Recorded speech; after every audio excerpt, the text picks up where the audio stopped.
make it count. Is that all right? Yeah. Is that all right? Yeah. Do some work. Is that all right? Yeah. Bring him to the stage with his new title. I love it.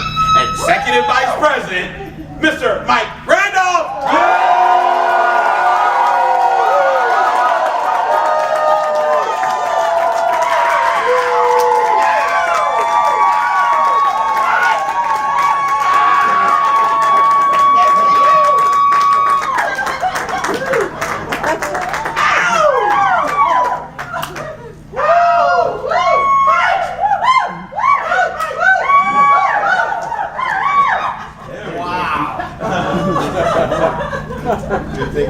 Got a lot.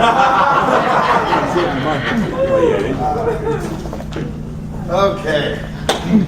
I wanted a whiteboard, but we don't have one, so you guys are going to have to take notes because I do have some numbers to go through, and I want you to write these down. We're not going to go through any real complicated numbers,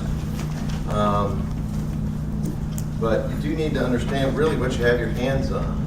And hopefully through this you can understand the simplicity of this business. It is so simple that most of us miss it. Before I get into the numbers, there's two mindsets here in America and around the world. There is the entrepreneur mindset, and there's the corporate America mindset. And we've all been raised in the corporate America mindset. From the time that you can start hearing things from within your mother's womb, the training began. We're taught to think a certain way, we're taught to act a certain way, we're taught to behave a certain way. And all the things we're taught are designed for the corporate America system to flourish. And it is absolutely fine if you're okay with punching a clock, if you're okay with putting in 40 hours a week for 40 years to help someone else build their dream. Wow. Wow. It's okay. Oh my God. If you just want to get by, it's okay.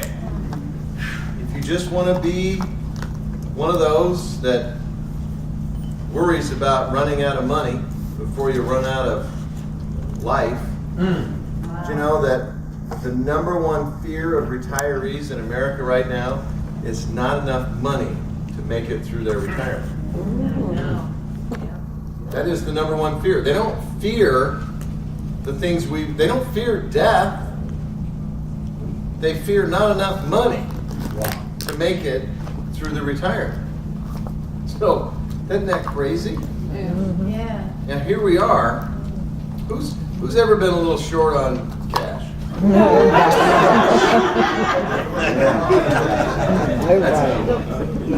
It's a stressful time, isn't it? Yeah. Now, how would you like some of the things I was talking about earlier about the changes that take place in a person in this business as you see success? I want you to imagine just for a moment your day, getting up in the morning without worrying about money. Oh my God. Can you imagine that?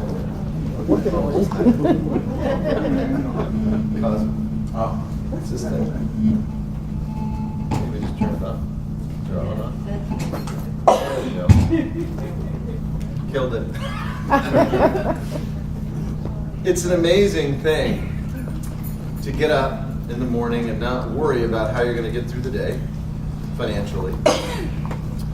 I want you to, who lives in a regular house? I moved to an apartment. It's not a normal kind of situation. But you guys live in a house, you have a mailbox. Are they out on the street here in Maryland?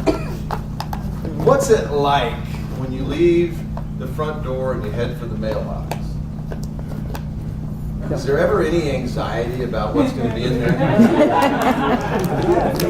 You ever think about what, you open it up, who's really glad when all it is junk mail? I mean, seriously. Yeah. You know, having no fear of what's in the mailbox is a pretty big deal. You know, who can put all of their expenses on full automatic, no matter what? You know, I realized today, I got a little text message from my good friends at T-Mobile saying, hey, your bill's ready. Oh, yeah. And I said, you know, if these guys were smart, they wouldn't remind me of that, because it's on total automatic, and they really don't want to know about it. But the only reason I looked at it is because I just spent 8 days on a cruise, Wow. and I took 3 phones with me, these 2 and my son's phone, and I left them on.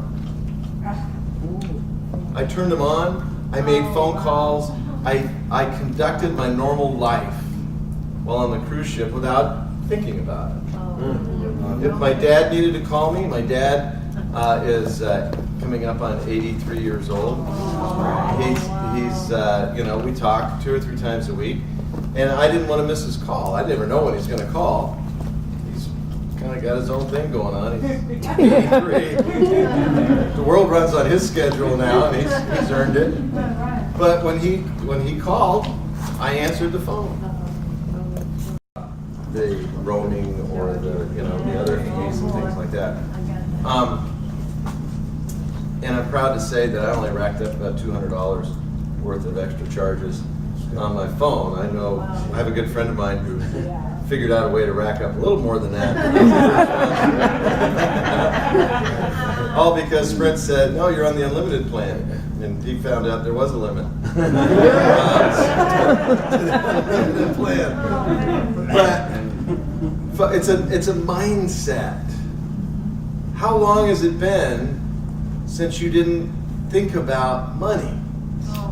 For a lot of us, probably when we were kids. Wow. Remember when you were a kid and it was time to go places and do things?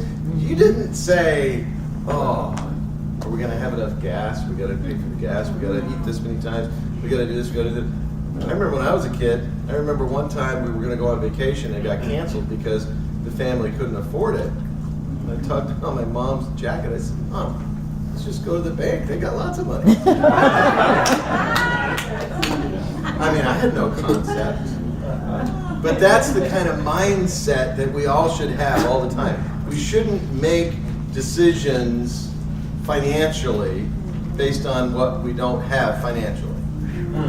When you go out to eat, I want everyone to order dinner from the left side of the menu. Wow. What's on the left side of the menu? The stuff. What's on the right side of the menu? The price. How many of you go down the price, you look at the price, you find the cheap one, and then you look to the left and you decide if that's edible or not? I've been there before. We do that, don't we? See, what we're talking about tonight is erasing that from your persona. When you want to go do something, you do it. When you want to go somewhere, you go. You don't waste money. It's amazing when it's not in short supply how different you are when it comes to things like gambling.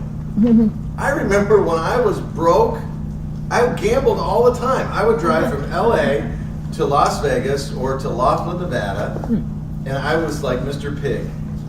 And I remember one time, you've not prayed like this until you literally ran out of money in Las Vegas and weren't smart enough to fill the car up with gas before.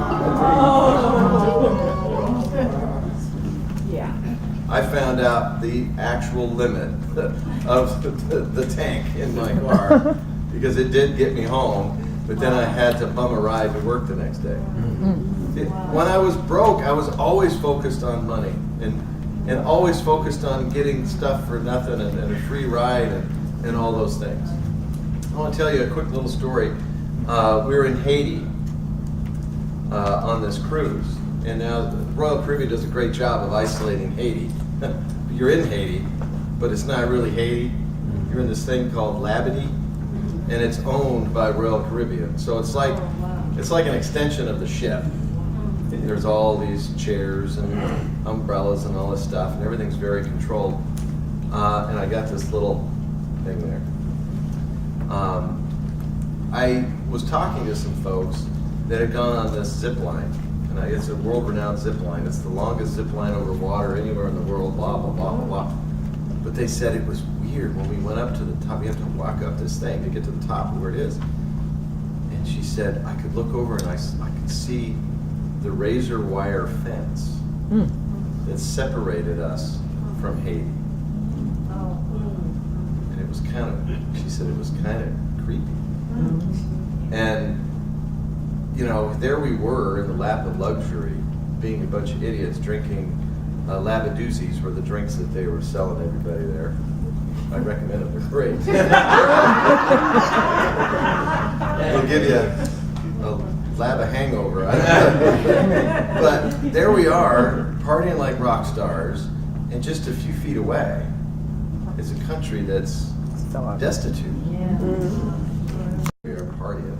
And what annoyed me was the number of people that were coming down. They had a what they called the artisan area, which was really like a flea market. And these people were selling little bracelets and little wooden masks and all this handcrafted stuff, tons of it. And you go to one, and this guy convinces you that he's made everything that's in there, and that his stuff is exclusive and nobody else has it. So you get some, then you go to the next one. It's the same stuff, different guy. But when I got up there, I just had fun. I started haggling with them because I enjoy the art of the haggle. But I spent every penny that I had, and I had my arms full of this stuff, and I didn't even care about the stuff. But I'd never haggled with anybody where $1 meant so much.